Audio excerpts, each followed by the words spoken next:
Hello everyone, and welcome to our Global Delivery Market Landscape Performance Review webcast, highlighting the results from our Global Delivery Market Report published this spring. My name is Allison Crawford, and I'll be your host for today's session.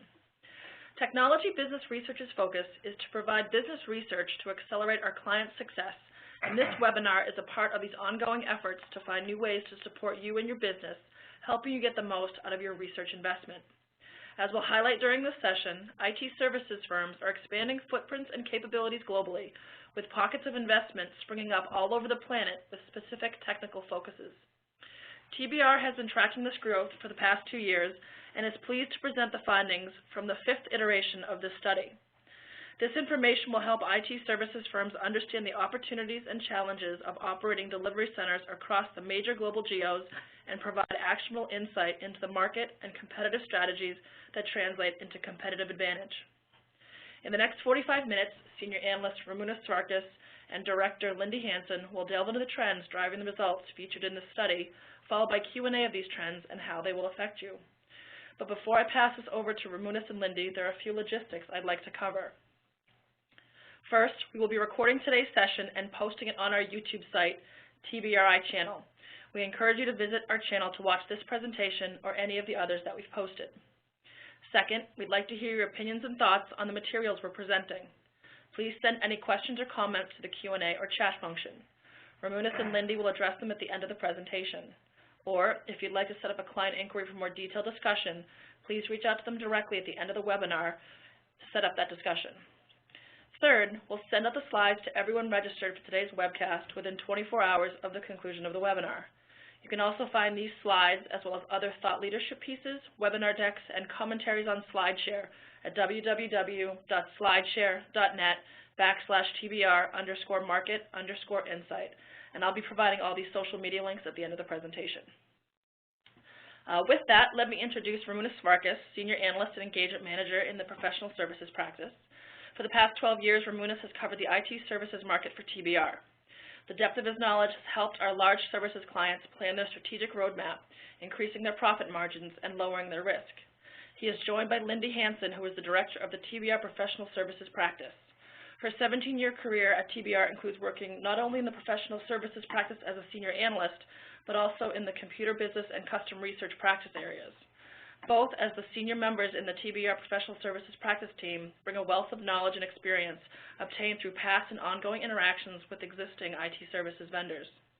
The work on this report has been hailed as mission-critical and strategic by the customers subscribing to this report, and we look forward to sharing some of our insights with you today. And with that, let me hand this over to Ramunas. Thank you, Allison. So we're going to cover today our 5th edition of the Global Delivery Market Landscape Report. Specifically, we're going to try to examine what's happened to headcount growth in the last year, effectively ending the 4th quarter of 2012. We're going to also look at examine outside of headcount growth. Have vendors been doing anything to support delivery and reduce costs in the delivery process?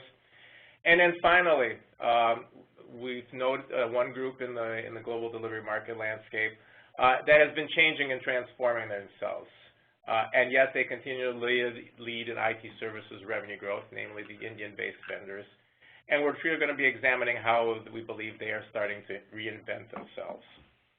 Before we start the discussion of the actual study, just a real quick overview of our global delivery market landscape for those that are not familiar with it. The study examines through the eyes and through the examination of various vendors in the marketplace the take-up and hiring of resources to deliver from a global delivery approach.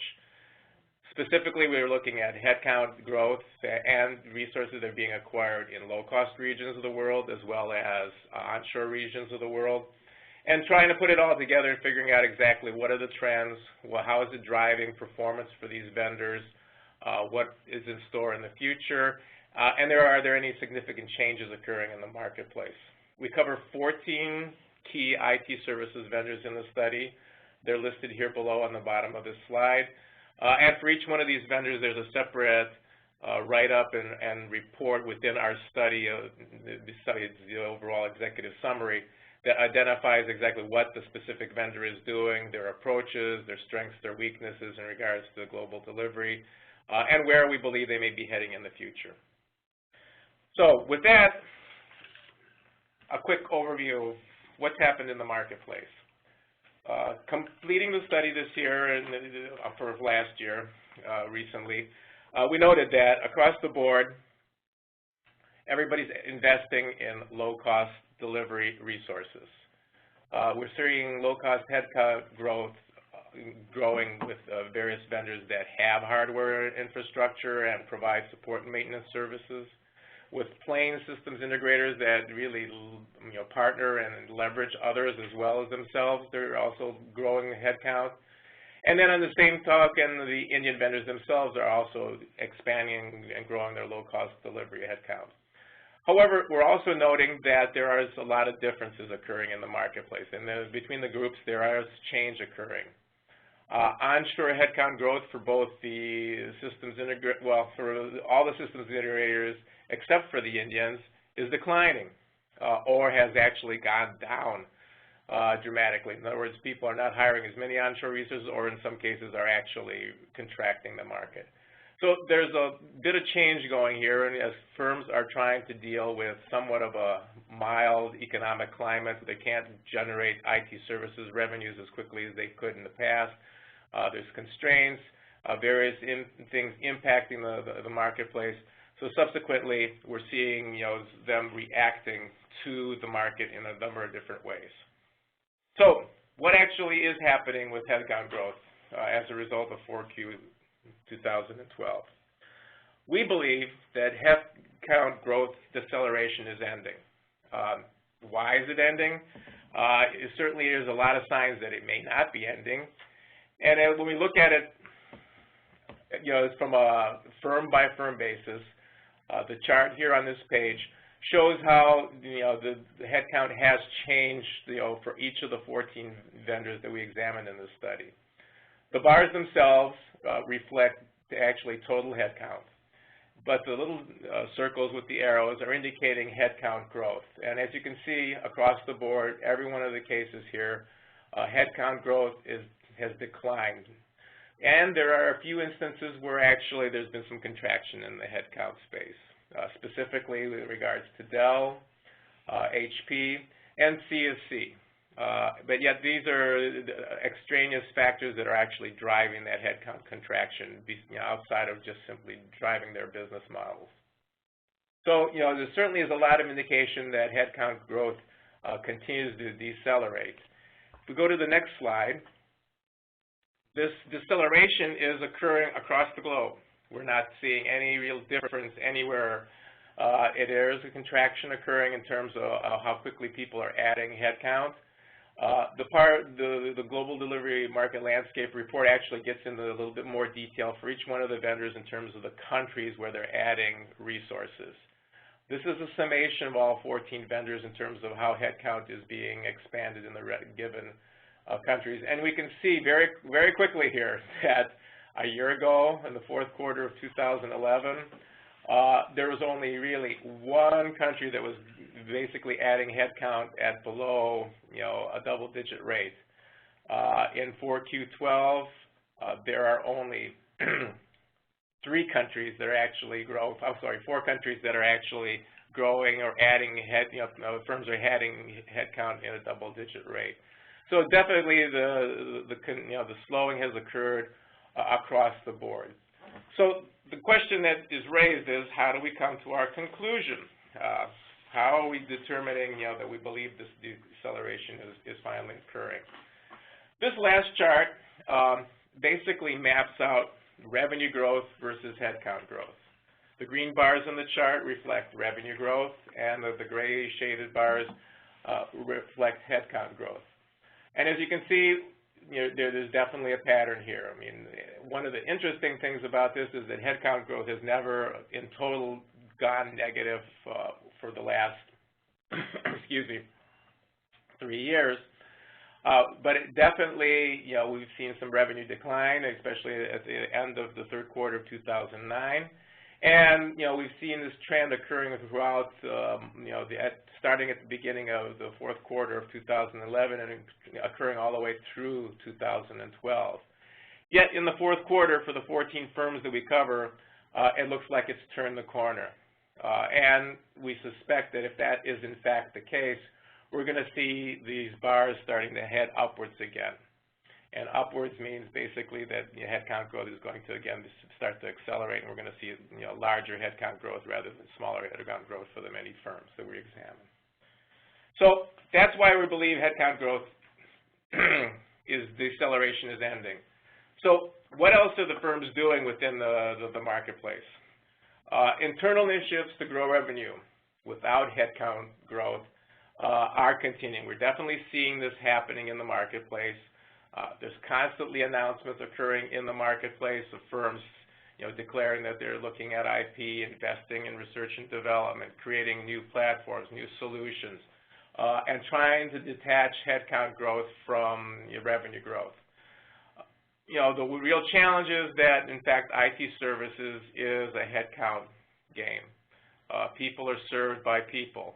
Services, by its very nature, means that you're being served by another individual. We're definitely seeing that trend exist in the marketplace. People expect it to continue, even though there's been, in the past, firms that have believed that, well, we can convert all the services efforts we have into software. You still have to provide an individual to help them, teach them how to use the software. So you still have a services play and a human element involved. So it continues in the marketplace. So what we've done here on our next slide, and this slide we've shown it several times through our delivery, is in fact looking at what's happening in regards to operating margin, specifically profitability, and mapping it out versus what is the actual leverage of low-cost resources. And as we can see on this chart, the Indian vendors with the highest low-cost resources have the highest profitability.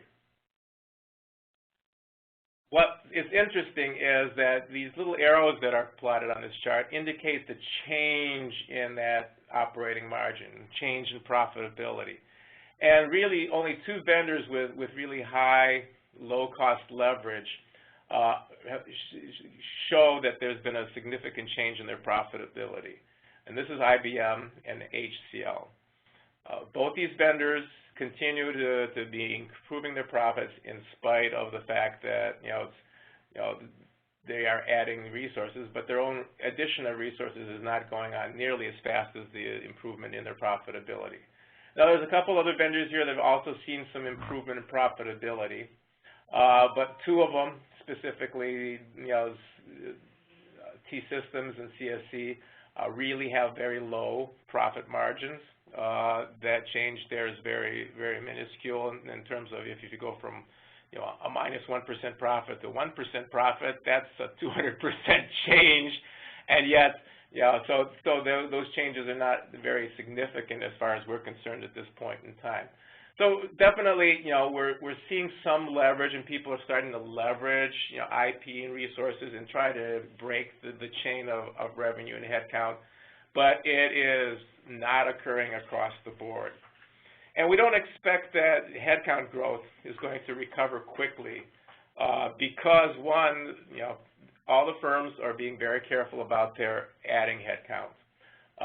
This chart, the next chart here that I'm showing, demonstrates what has happened across the 14 vendors, kind of summed up in terms of the total headcount growth, the onshore headcount growth, and the low-cost headcount growth. And interesting to note that onshore has actually declined for the as a group for the 14 vendors. We've actually seen a contraction on onshore resources.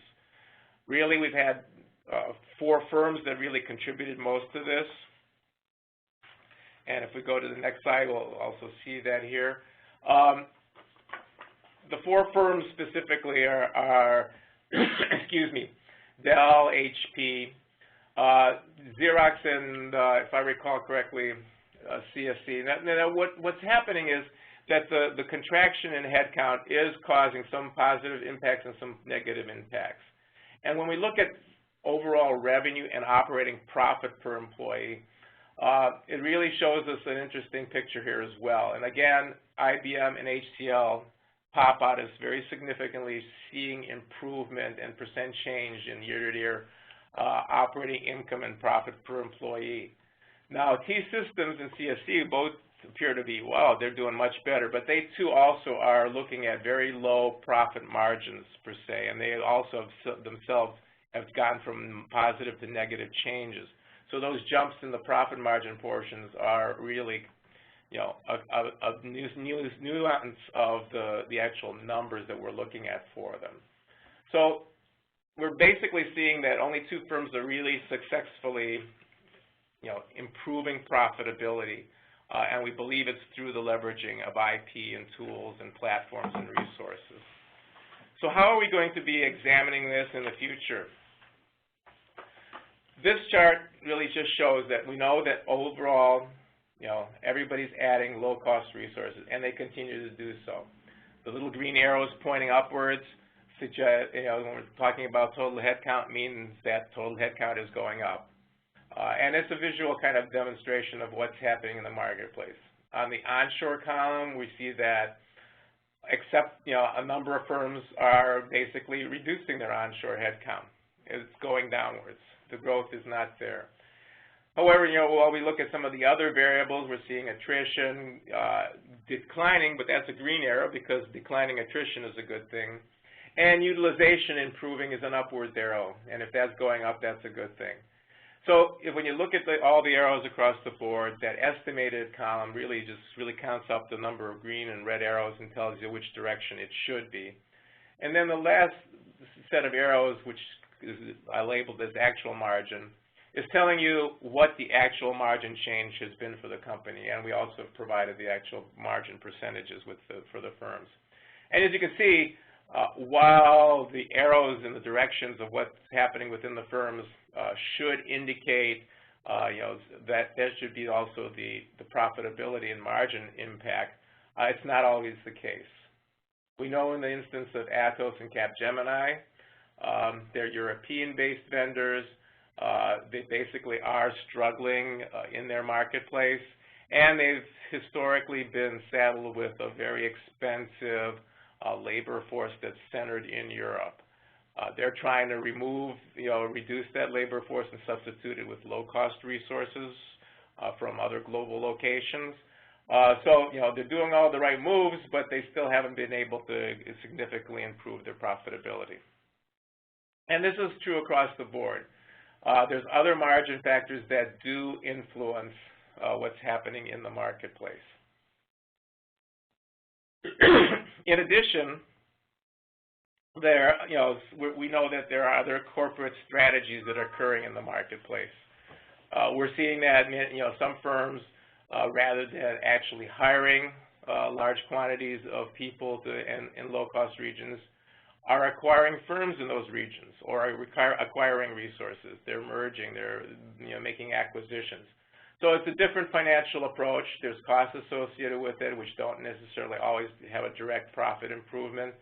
And we know then that, you know, eventually some of these firms also are looking at acquisitions for, you know, building out their portfolio, buying IP, buying, you know, software that may help them leverage their resources internally and develop, you know, platforms that they can use in the marketplace and attempt to disconnect, but this is a slow and ongoing process and does not occur immediately.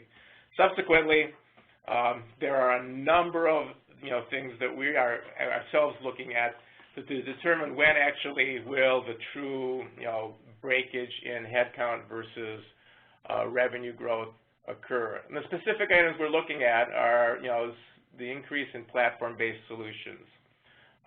You know, certainly that is an indicator that is occurring, that firms are successfully incorporating IP and building out platforms. And likewise, they're providing more value to the client, and the results, and how does that manifest itself in terms of high-value consulting. You're going to have to explain how you're delivering this value through your services, and therefore, you know, you have to explain how the details of everything are going to work. The second item we're really looking at very closely to understand what's happening in the marketplace is, you know, the go-to-market strategy is really more aggressive pricing models. We believe that if firms are successfully breaking the linearity between labor and resources, they will be able to extract higher productivity out of their employees, and therefore they can be more aggressive in pricing. They will be, higher utilization means that the costs are lower, which means in fact you can lower potentially prices. So that aggressiveness can be passed on to the customer for growth and evolution, and pricing models in general are going to evolve. When you look at it from a delivery standpoint, that's another key element that we're examining and looking at. We believe that investments in tools and automation, certainly everybody's talking about it. We believe firms are doing it. We're seeing evidence of that. Yet the next step is really evolving your business model to monetize the usage of those tools. And that's the last thing that we're going to be examining and looking at in the future very closely, to really be able to capture and identify which firms are breaking the linearity model in the IT services field. So having examined what we believe is happening, and we know there's some breakage of the model occurring, but we are noting that the Indian vendors are moving down a slightly different path. The Indian vendors, we believe, are effectively reinventing themselves and are developing an approach to the marketplace that would almost seem contrarian in terms of what other firms are doing, but in fact is quite sound for them. This chart I showed already earlier, but I'm highlighting a couple other areas in the chart.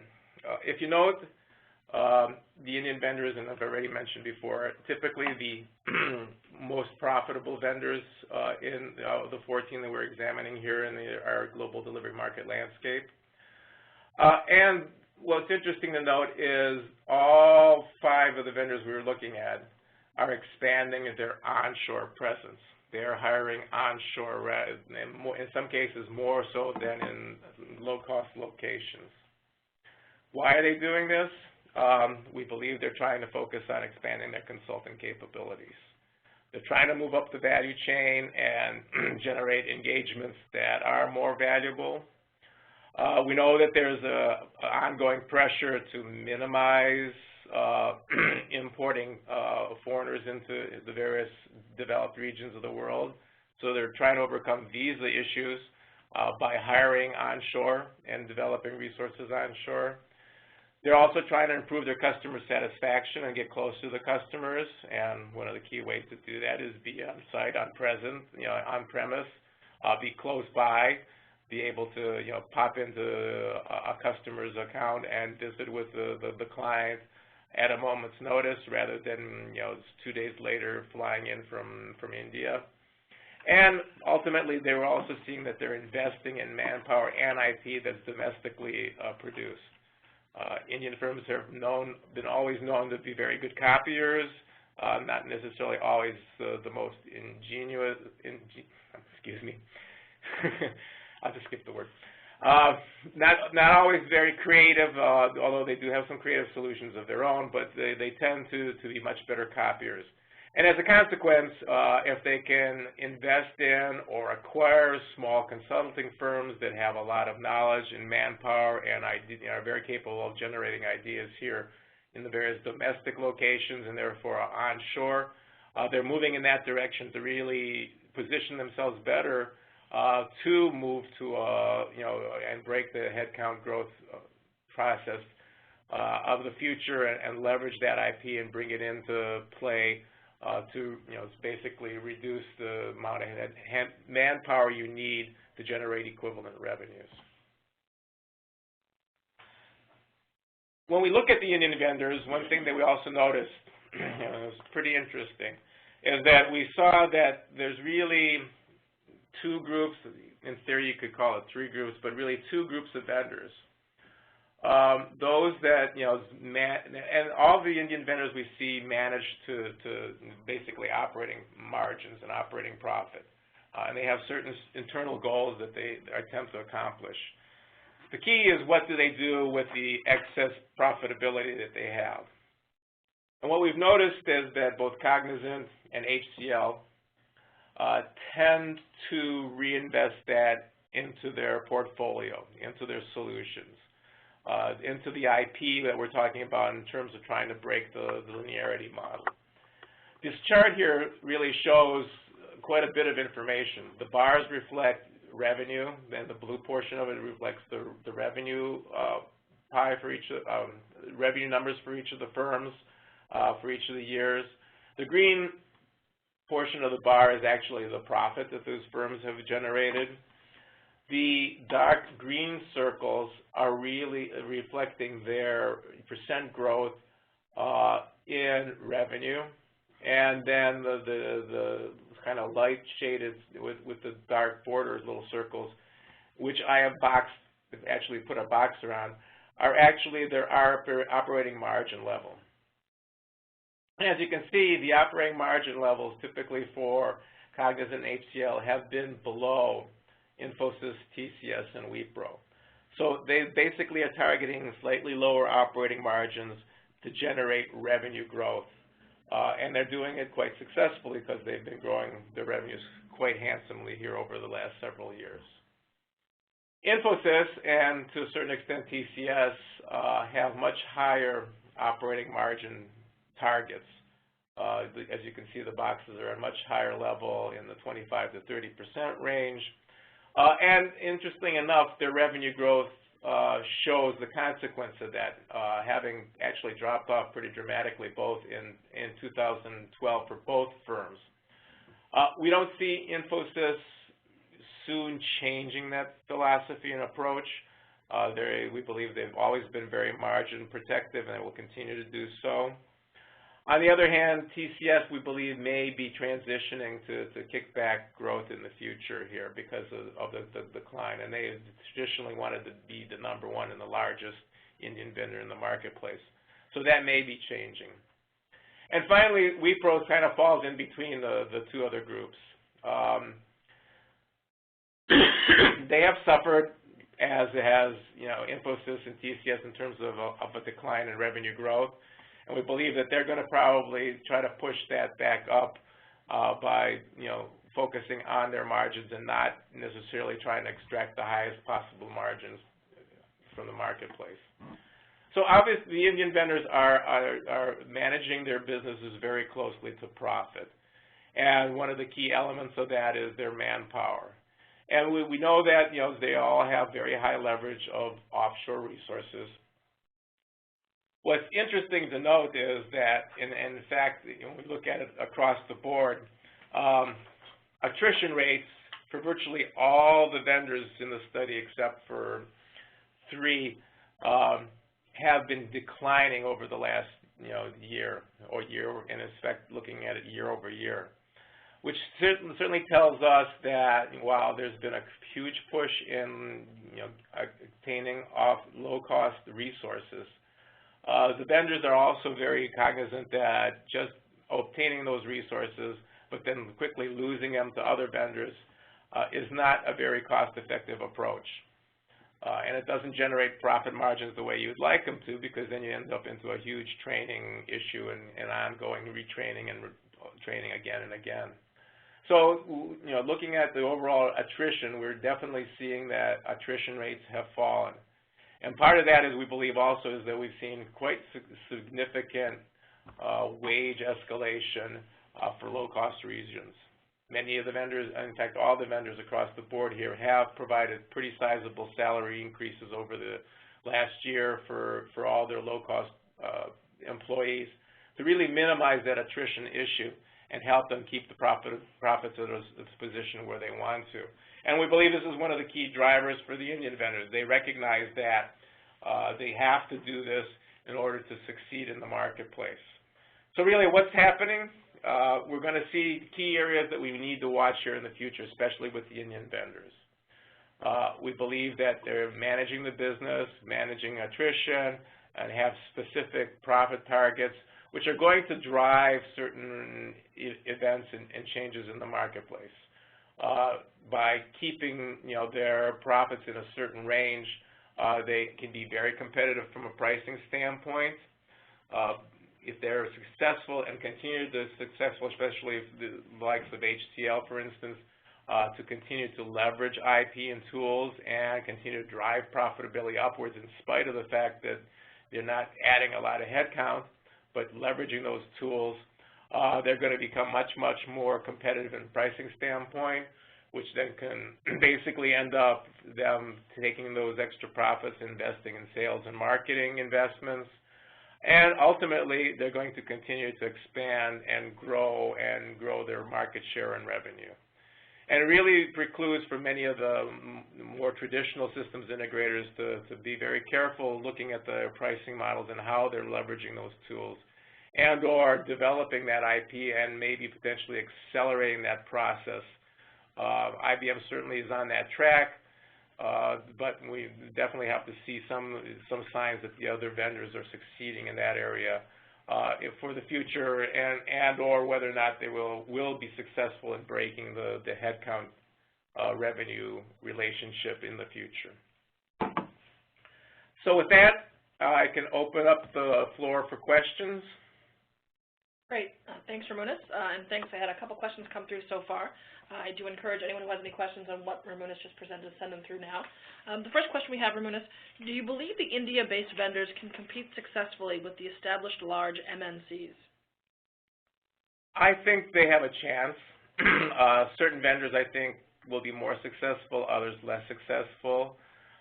Certainly the push into consulting and onshore resources wants to create a situation where the Indian vendors are moving up the value chain. That does require expensive resources, which could or could not undermine their profitability, which then would create another whole issue in terms of them pushing down their profit margins. So there's a play going on here, and it's really going to require them to really, very carefully manage in their business. I think some of the vendors have for a long time been trying to push into the consulting arena with not a lot of success. I think through acquisitions might be the appropriate route for them, because we're running into scenarios here where people just aren't confident that they can do the consulting work that some of the other vendors can provide in terms of the systems integrators. And we are aware that some of the large system integrators are actually leveraging the Indian vendors themselves through partnerships to execute on the delivery side of many engagements. So there may be some symbiotic relationships created over in the future. Who will dominate still is yet to be seen. And this is Lindy, Hanson. I would just add there that, as Ramunas pointed out, and I'd just like to emphasize, there's a lot of work that needs to go on in terms of the Indian vendors, and making that shift to nonlinear type revenue growth, making that shift to a business-focused, solution-oriented type business model where they really are focused on going to clients with a solution that targets C-level executives within organizations. And it's not only the platforms and the technology and the solutions behind that, but it's a shift in culture in terms of the sales and the marketing support that needs to go on there as well.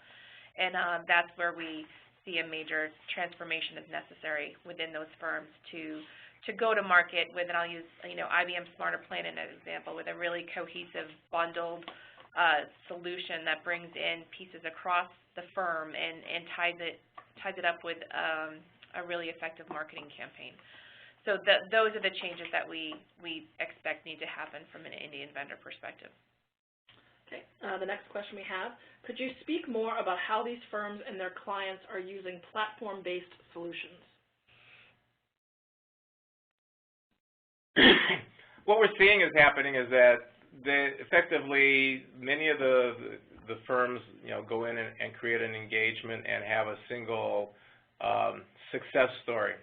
And what they're doing is then they leverage that success story and expand it in terms of leveraging the knowledge they've learned from that to actually build a platform upon which they can then bring in and enable other customers to leverage the same resources, similar experiences, I mean, one of the key elements that we've seen happening, especially on the BPO side, is the shared services platform, which is being utilized by many firms nowadays, where one set of services was evolved for a given client, and then it's starting to be leveraged and sold to other clients as well, with the understanding that across the board, the more clients on and leveraging that platform, the less expensive that platform becomes, and subsequently there's an advantage to leveraging shared services.